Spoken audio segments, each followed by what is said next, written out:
So today's lesson is lesson 26, energy of electricity. What we're going to do is we're going to learn how we measure energy in a circuit. Now, for those of you that did engineering math last year, this is something new, so you might not be familiar with this. But ultimately, it links back to what we were just talking about when we talked about voltage. We talked about voltage as being is linked to the amount of energy. Essentially, voltage is the amount of energy. We said that, of course, to think about energies like gravity, you're pulling electrons apart from protons. They want to get back. They want to fall down. Just like how if you pull an apple away from the earth, it wants to fall down. It wants to, complete the circuit in this way. It wants to get back. So we refer to this as voltage as like the potential difference, how much energy we've got, what's the difference. And in gravity, we just call that potential energy. We talked about how water in a tank will work around. And we sort of talked about what the job of a battery is. The job of a battery, and I'm going to talk about this again, the job of a battery is to take all of the electrons or all of the negative charge and put them on one end so that you end up with a very, very high amount of negative charge. These negative charges are repelling each other. They don't want to be there. And then you've got one end which has got a lot of positive charge. And again, they're all repelling each other. So these electrons, they want to get back over to here. They're desperate to get back to the start because then they can be neutral charge. So the whole point of a battery is it's just a device that has all this potential energy already into it because it's separated those charges. But this is the formula we finished on. Voltage is the amount of energy per coulomb. It's how much energy each of those individual charges have. We did a quick example here, and then that was pretty much it. And then the example that I gave you guys today in the question used this same idea. What I want to do though is I want to look at the energy of electricity. I actually want to take that formula. So voltage equals the energy of the total energy divided by the charge. How many charges are we sharing? How many charges are we sharing this energy among? If we've got like a high energy, if we have like 1,000, like let's say we had 1,000 joules, but we're only sharing that amongst one coulomb of electricity, then that's going to be 1,000 volts. But if we had like 1,000 joules, but we're sharing it amongst, 2,000 coulombs, then that's going to be a very low voltage because each coulomb doesn't get as much energy. That's how we talk about, I guess, the energy per coulomb. But I actually don't want to talk about that. I probably should have done that at the top here because then I could have, left it up here while we work. So if I have 1,000 divided by just one coulomb, that's going to be 1,000 volts. Whereas if I have 1,000 joules divided amongst 2,000 coulombs or 2,000 coulombs worth of electrons, then the electrons are going to have less voltage.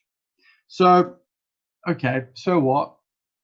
Then on the right here, we've got a formula we've been talking about before.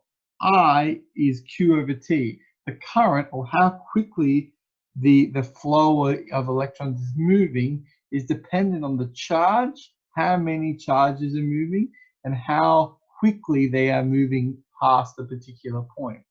Are you seeing on a particular point that a lot of charges are passing? Or are you seeing at a particular point not many charges are passing? That's the difference. So, but what I want to look at is just for a bit of interest here. This has got a Q in it, and this has got a Q in it.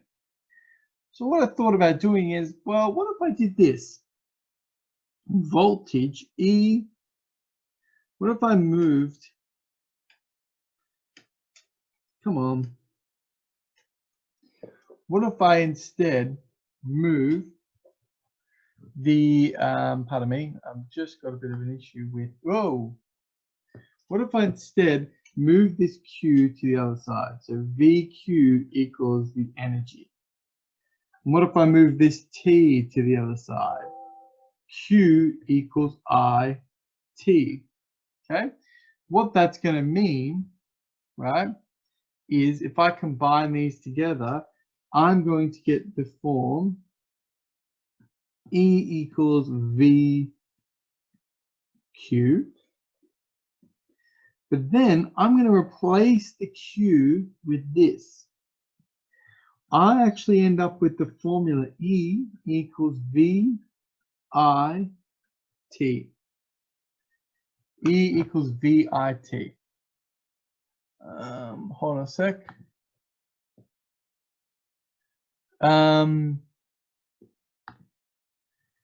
So E equals VIT. So what that means is it gives us an understanding of the formula.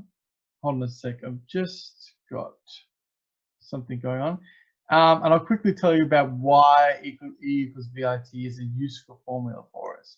What that means is that we have an ability to now use the voltage, which we can easily find out, and the current, which we can easily measure, to calculate the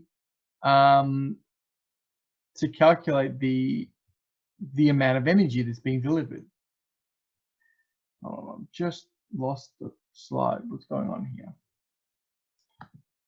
Okay, so we're going to use that to our advantage now.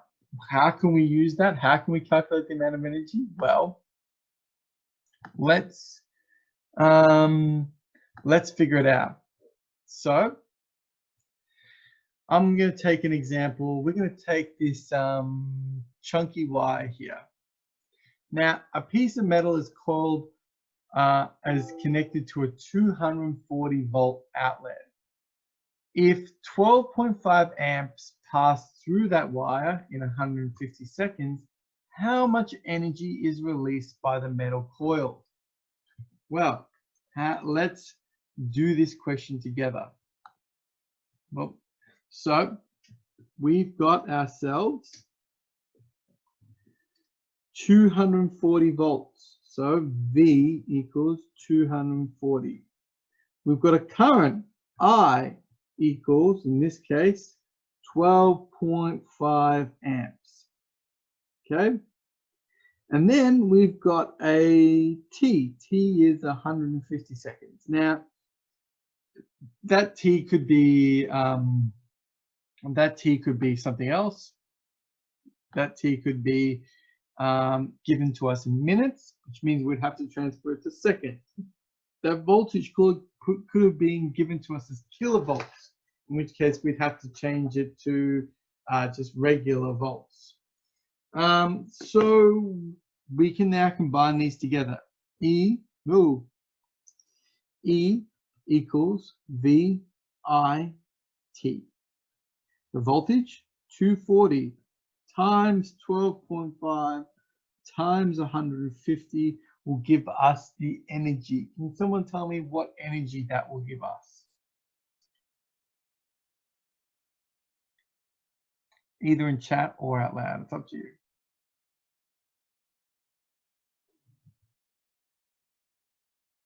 Someone said in chat, they said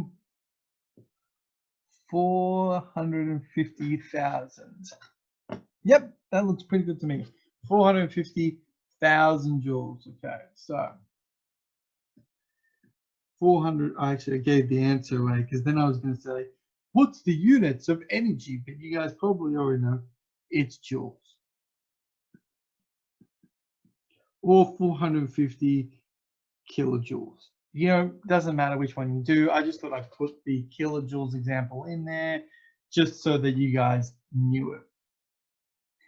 Now I'm going to do something a bit out there, a bit weird. I want to take that example and just take it a little bit further.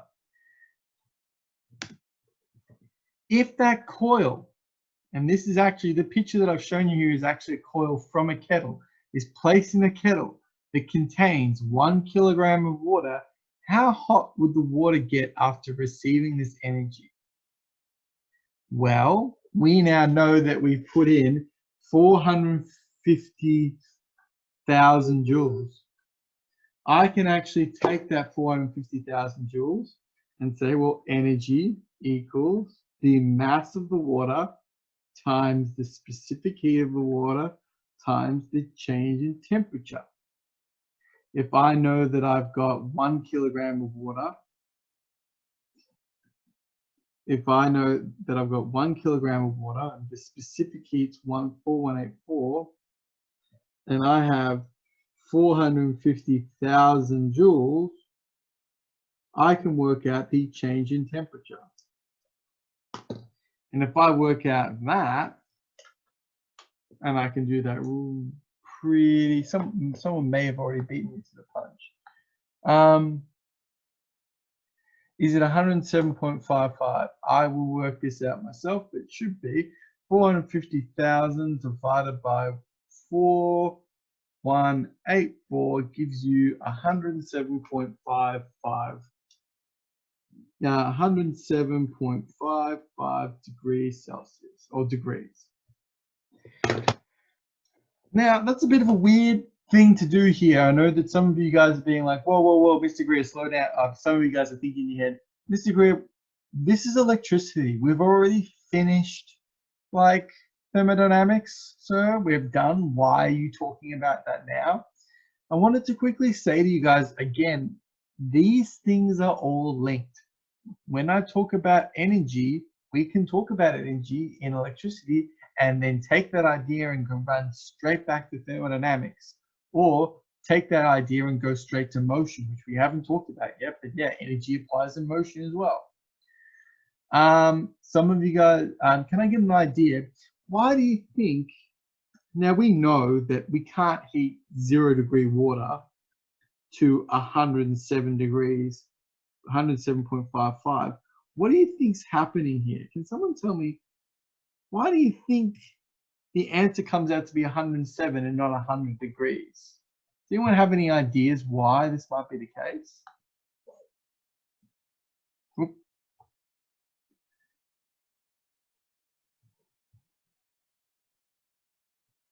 What are some limitations on that experiment?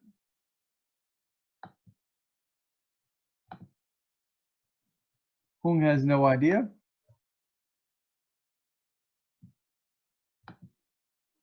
Uncertainty, yeah, that's definitely a part of it. We don't know if it's exactly 12.5 amps. It could be not quite 240 volts. That's definitely a part. But think about this, right? We've calculated how much energy is going through that wire and is getting released from that wire. Depends on the conditions. What do you mean by depends on the conditions? Or can someone elaborate on that? What else could be going on here? Pressure? Yeah, sort of. What I'm trying to get at here is we're assuming this. We're assuming that we're assuming that of the 450,000, we're assuming that of the 450,000 joules of, of the 450,000 joules that we just put into the wire, we're assuming all of that energy is going, all of that energy is going to heat. All of that energy is going to changing the temperature. Okay? We're assuming that that is 100% process. And we know that that's not true. We know that that can't happen. We know that, sure, most of it is going over here, but some of it's going to go into, I don't know, light, we're going to heat up the metal and it's going to start glowing. Some of it's going to go to heating up the air. Some of the energy might get lost to steam and get taken away from the system. So there are a lot of ways that we're losing energy. So not all of that energy is going to heating up the water. It's just a little bit of a point here. I don't want you guys to just look at questions and think, yay, cool, I can do the maths. I want you to think about these questions in a little bit more depth. When we talk about, okay, this is how much energy, 450,000 joules is how much energy is going through a system. Remember, it's not 100% efficient. Sure, that energy might be going through there, but that energy doesn't have to be converted all to something. We could use the same example with a light bulb. We could say, hey, with a light bulb, you know, how much energy is getting released in the form of light compared to how much energy is getting released in the form of heat, etc. You know, just think about those. The next example is, in reality, of course, we don't usually say that how much energy a device like a kettle uses, because it depends on how long it's on for. Okay, if I said, oh, we've got a kettle that's on for 150 seconds, that's going to be different to a kettle that's on for 3 minutes. That's going to, a fridge that's on for, a washing machine that's on for 2 hours is going to be very different to a washing machine that's on for 30 minutes. So instead of referring to the amount of energy released, we refer to something called power. Now, power is a measure of the energy used per second. It has the symbol, or has the units, watts. So what we do is, to get power, we take energy divided by time, because it's energy per time, energy per second. The equation is P equals VI. And you could even say, you could even say, why does this work? Well, think about it. Power equals energy over time. Energy we've just done is VIT divided by T. Those T's cancel. That's how we get to this equation here. P equals, the power delivered is the voltage times the current. So that's what power is. Let's look at an example, and then we'll also, by the way, it's a symbol watts, which we use as a capital W. Let's look at an example of how this gets used. The kettle previously used, so that's the kettle back in the example, had 240 volts at 12.5 amps. What's the power rated? Well, power equals voltage times current.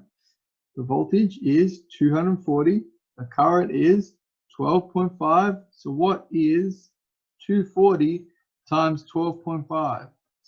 I've already got an answer for me up here. In the chat says 3,000. You are right, 3,000. Brendan, you didn't give me the units though. Come on, Brendan. What's the units? Or anyone really. Whoops.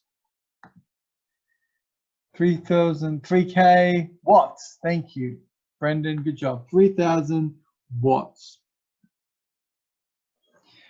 Done. Now, if I was to now look at this guy here, a pretty easy example here, voltage times current. Now, you can what you'll end up doing a lot is you will see 240 volts used a fair bit. The reason 240 volts is used a fair bit is, in Australia, that's the voltage that comes out of our power sockets. So you will see 240 volts. You might see different voltages like 12, 3, 9, because they're what's used by batteries. Your laptop, I think, usually uses about 19 volts. So we're going to talk about that in a little bit. But let's use a different example, another example down the bottom here. The circular saw uses 18 volts because it's 18 volt batteries and 30 amps. We can pretty much do this pretty easily. The power is going to be the voltage times the current, which is going to be 18 times 30, which is going to be about, I think the answer should be about 500 if I've done my maths correctly. 540 watts, yeah. So 540 watts, which is roughly what they use for, and this is obviously battery power. 540 watts is pretty good. That means if you were like, you know, that means it's using 540 joules every second. You could then figure out, well, okay, let's do one little thing extra with this guy. I'm running low on time, so I'll make it quick. Let's figure out the energy this guy would use in 1 hour. Let's figure that out. So 1 hour is going to be, 1 hour is going to be 60 seconds times 60 minutes, which is going to be 3,600 seconds. So if I want to work out the power, the energy, it's going to be the power times the time. Or you could just do energy equals VIT, which is going to be 18 times 30 times 3,600.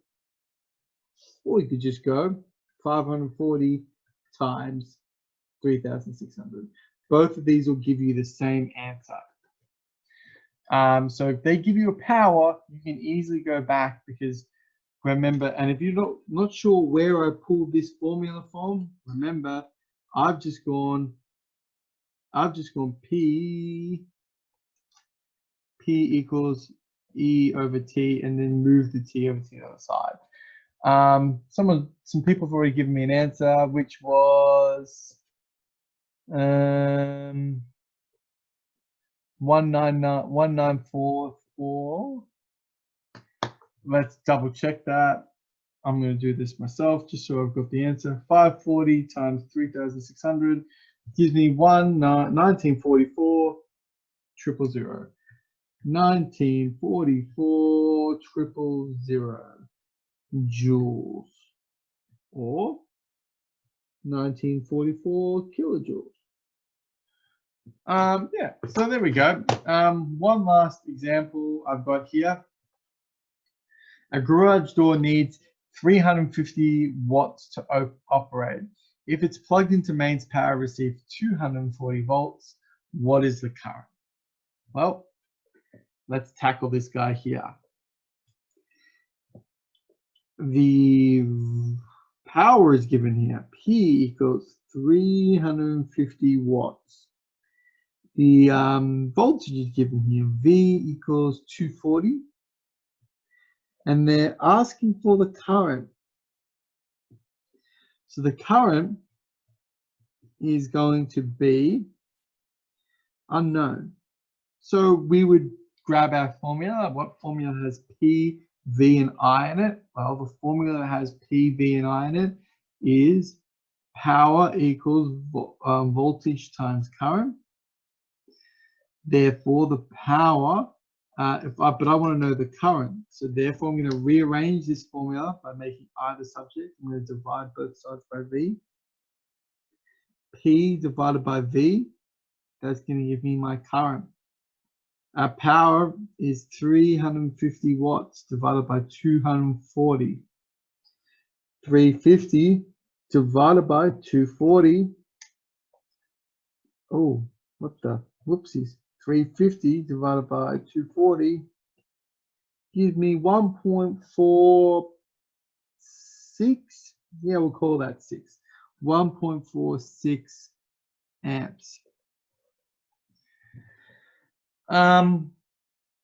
Okay. Now, if that door takes 30 seconds to open, now I'm sort of basing that on how long my garage door takes to open, which is about 30 seconds. It's pretty quick. How much energy has been used? Well, again, energy equals power multiplied by time. That's going to be 350 watts times 30 seconds. Now, if you want to which is 10,500 joules.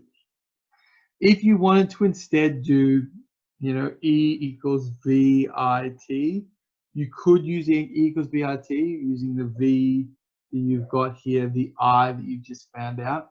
But obviously, I would recommend you use this example here because if you've made a mistake. Now, if you're sitting at home and you're thinking to yourself, holy crap, I'm struggling to remember all of these different formulas, that's natural. That's fine. I get that. Don't worry. What I would suggest, and trust me, this is what I did when I was in high school, is I made myself a piece of, I got a piece of cardboard. It was, pretty, and all I did in that piece of cardboard is I wrote down every single formula we learnt. And so when you take this subject, I would suggest you guys do that. Write down every single formula that you learn. So by the end of it, you should have a big long list. So far for this topic, we've dealt with, so far with this topic, and you might just want to go topic by topic. So far for this topic, we've learned E equals VIT. We've learned power equals VI. We've also learned that voltage equals the energy divided by the charge. And we've learned that current is the charge per second. So far, we've only really learned 4 equations. You might want to jot these down somewhere so that you know which ones you've used. We've practiced this one a fair bit because I gave you guys that Google form to do. So maybe we should do a Google form instead of the other ones. But I'll let you know if we decide to do that later on. What I'm going to do is, that's it, I think. That's it, yeah. So I'm going to wrap up there. If there are any questions, let me know. Cool. Thanks for listening. Are there any questions that you guys have? Any queries? Any problems that you guys are facing that you're like, oh my God? Yes. Yeah. Yep. Okay. A current of 20 milliamps flows through the circuit. How many electrons pass through a point in 1 minute 30 seconds? Okay. Let's do this. So I equals QT. We want to first know, we want to work out how many electrons. But to do that, we really need to know how much charge has passed. So we're going to work out Q. Q equals IT. Now, the Q in this case, the I is 20 milliamps. Now, 20 milliamps is equal to 0.02 amps. The time is 1 minute and 30 seconds. Which is going to be 90 seconds in total. So 0.02 times 90